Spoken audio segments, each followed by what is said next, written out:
du monde ici. Oh oui. Où est la vedette des fromages? Oh, est-ce que c'est elle? Mais non, elle est plus attirante que ça. Là, celui qui jase avec la petite blonde. Oh non, il paraît qu'ils sont forts. Elle?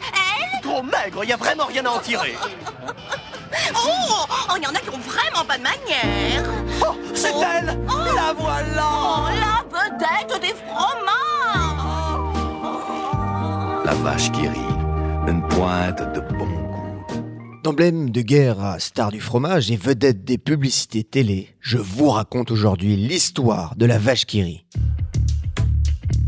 Donc, comme je vous le disais, faites des choses que vous aimez.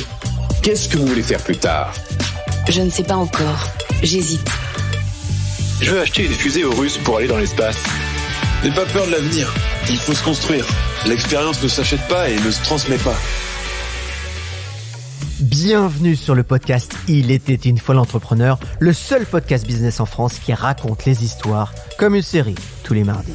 Je suis Laurent Broye, fondateur de Inspire Média, et chez Inspire Média, en plus de raconter des histoires, nous aidons les entreprises à lancer leur podcast. Et n'oubliez pas de vous inscrire à nos spectacles dans toute la France, Inspire sur scène, que vous retrouverez en description.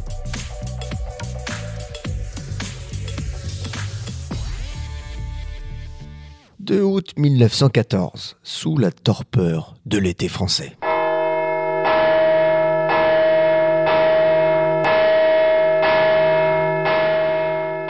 Jamais n'a été plus vrai qu'en ce jour sacré.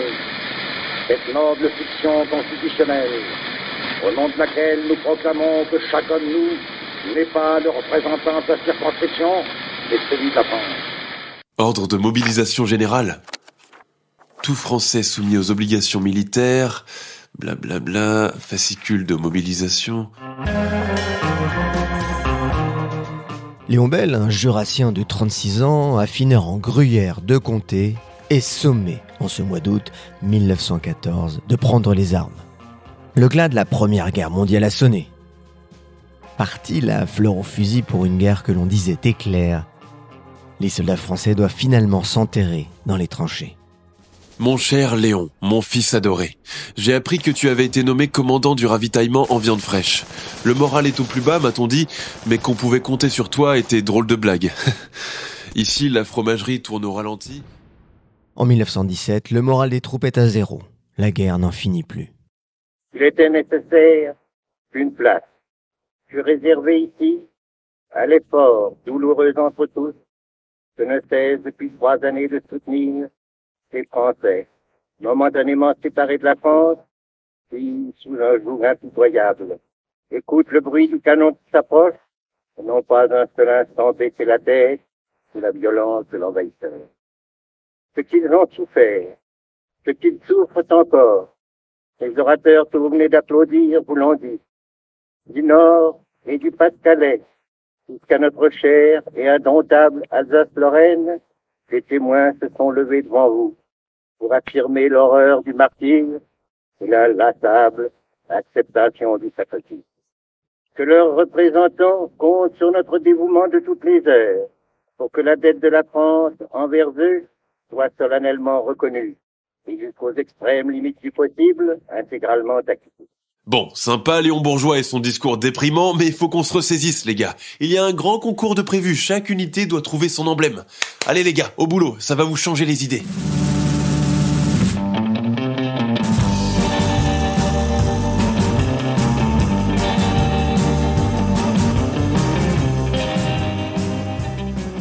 Jovial et optimiste, Léon Bel décide de participer au grand concours de 1917, organisé pour remonter le moral de ses troupes. Alors qu'il convoie la viande vers les soldats du front, Léon a une idée brillante.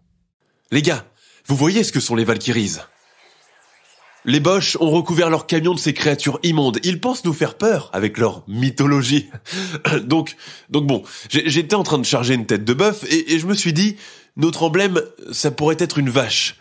La vache qui rit.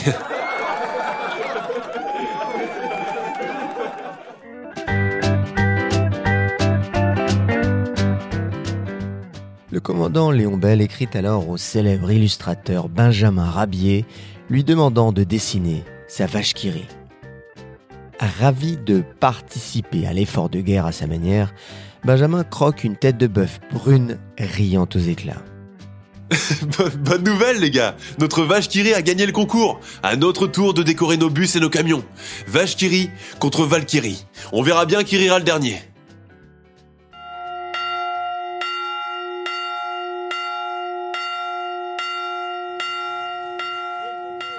Le 11 novembre 1918, à 11h précises, les cloches sonnent le cessez-le-feu de la Grande Guerre. Et c'est finalement la vache du RVF B-70, le régiment de Léon, qui meugle de plaisir face à la défaite de l'armée allemande.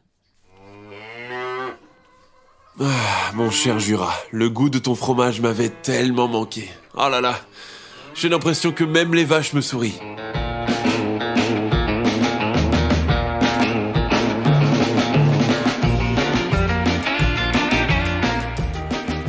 À peine démobilisé, Léon décide de renouveler sa fromagerie et créer un fromage pasteurisé qui se conserve sans réfrigérateur. Plus petites les portions. Non, là ça ne va pas, chaque portion doit être identique. À l'armée, pour conserver la viande fraîche, on la conservait en parts égales dans des boîtes métalliques. Le même principe doit être appliqué pour notre fromage moderne.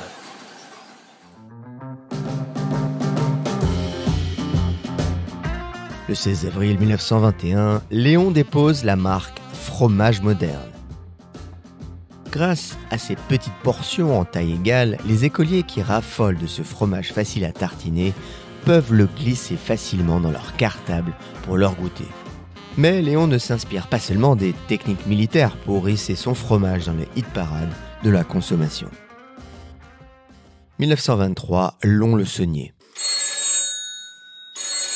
Benjamin, c'est Léon. Vous vous souvenez de notre fameuse vache qui rit ? Voilà, je voudrais en faire la star de fromage moderne. Et c'est ainsi que Benjamin Rabier reprend du crayon pour Léon. La vache qui rit, W-A-C-H-K-Y-R-I-E, se transforme en une mignonne vache rouge hilare surnommée la vache qui rit.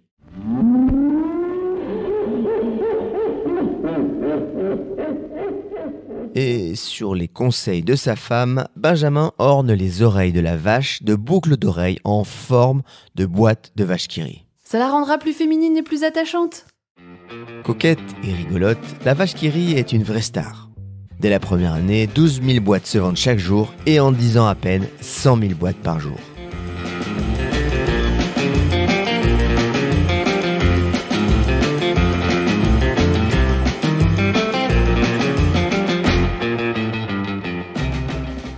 Il existe un super pouvoir que nous avons tous.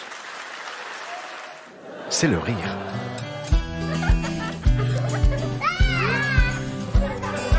Le rire nous aide au quotidien. Le rire nous donne la force de combattre l'adversité.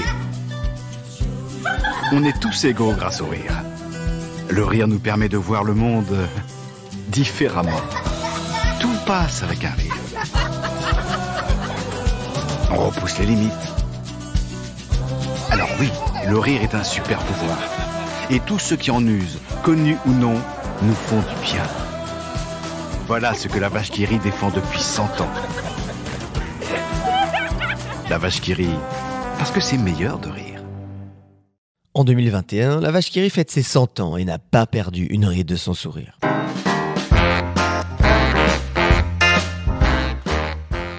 Il faut dire que pas moins de 20 millions de portions de fromage sont produites chaque jour et distribuées dans plus de 120 pays. L'Ofinco, la vaca qui rit ou encore Vaisela Crava, le nom est traduit dans chaque pays. Mais face à la hausse du prix du lait depuis 1 an, vache qui rit ou vache qui pleure, pour Antoine Fievret, le PDG du groupe, pas la peine d'en faire tout un fromage. Mais ça, c'est une autre histoire.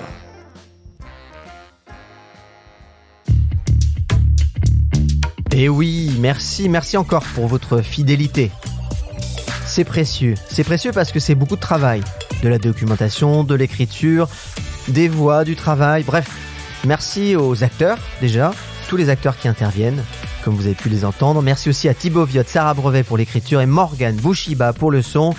Et je vous dis à bientôt, car tout est une question d'histoire. Allez, merci, à bientôt.